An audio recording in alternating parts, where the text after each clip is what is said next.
Hello everyone, CSIR net अड्डा 24/7 में आपका स्वागत है। मेरा नाम पायल है। जैसा कि आप जानते हैं, यूपीपीएससी का रिक्रूटमेंट असिस्टेंट प्रोफेसर की जो भर्ती है वो निकाल दी गई है। 1253 टोटल पोस्ट यहाँ पे रिलीज कर दी गई है और 4 सितंबर से जो फॉर्म है वो जारी हो चुका है, आप भर सकते हैं जाके। तो चलिए बात करते हैं कि जो भी जूलॉजी और बॉटनी के कैंडिडेट्स है उनको किस तरीके से फॉलो अप करना पड़ेगा, क्या एग्जाम का पैटर्न होने वाला है, सब कुछ देखते हैं। और गाइस, अगर आपको इसकी पीडीएफ चाहिए या फिर इससे रिलेटेड कोई भी जानकारी चाहिए तो आप सिंपली स्कैन करके ज्वाइन कर सकते हैं मेरा टेलीग्राम चैनल, या फिर CSIR नेट अड्डा 24/7 से भी आप ज्वाइन कर सकते हैं और वहां पर भी जुड़ सकते हैं। मैं वहां पर भी अवेलेबल हूं। तो चलिए गाइस, सबसे पहले जूलॉजी और बॉटनी के बारे में बात कर लेते हैं।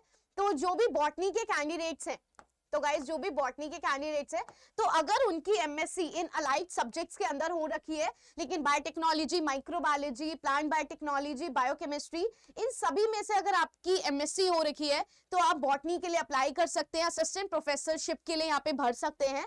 सेम जूलॉजी अगर आप भरना चाहते हैं जूलॉजी के लिए तो आपकी एमएससी गाइस इसके अंदर होनी चाहिए, यानी कि environmental science, fisheries, life sciences, animal science, microbiology, molecular and human genetics, इनके अंदर अगर आपकी एमएससी है तो आप जूलॉजी और बॉटनी इन दोनों के लिए एप्लीकेबल हो जाते हैं। चलिए बात कर लेते हैं कितनी कितनी पोस्ट निकली हुई है। तो गाइस दोनों के अंदर सेम पोस्ट है, यानी कि टोटल 79 जो पोस्ट है वो निकली हुई है दोनों के अंदर, जूलॉजी हो या फिर बॉटनी हो। और आप देख सकते हैं डिफरेंट डिफरेंट है, EWS, SC, ST, UR, इन सभी के लिए जो चीजें हैं यहाँ पर डिफरेंट डिफरेंट रखी है। और वुमेन्स के लिए यहाँ पे इक्वल, यानी कि 15 जो पोस्ट है वो यहाँ पर एप्लीकेबल है।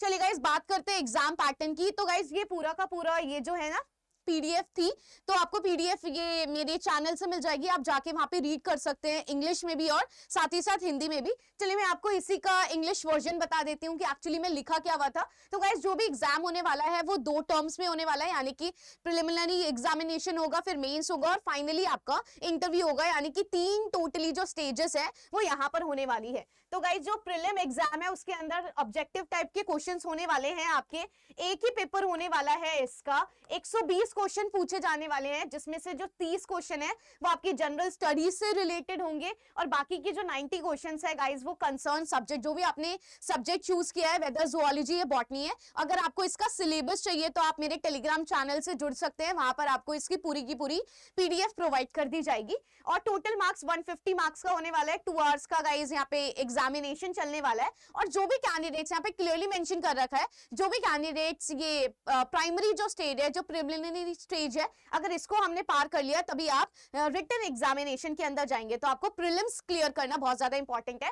चलिए बात करते हैं मेन रिटन एग्जाम में क्या होने वाला है। ये आपका डिस्क्रिप्टिव है, यानी कि आपको लिखना पड़ेगा इस पेपर को, और एक ही पेपर होने वाला है गाइस। टोटल यहाँ पे 20 क्वेश्चन पूछे जाने वाले हैं, 10-10 क्वेश्चन, यानी कि टोटल 200 मार्क्स है। एक जगह से 80 होंगे और दूसरे जगह से 120 मार्क्स बनेंगे और टोटल यहाँ पे 3 घंटे का आपको समय दिया जाने वाला है। चलिए यहाँ पर बात कर लेते हैं क्या क्या गाइडलाइंस होने वाली है गाइस। तो यहाँ पे क्लियरली मेंशन है, जैसे यहाँ पे मेंशन कर रखा है 80 + 120 होगा, यानी कि आपके गाइस 10 क्वेश्चन 8 नंबर के पूछे जाने वाले हैं।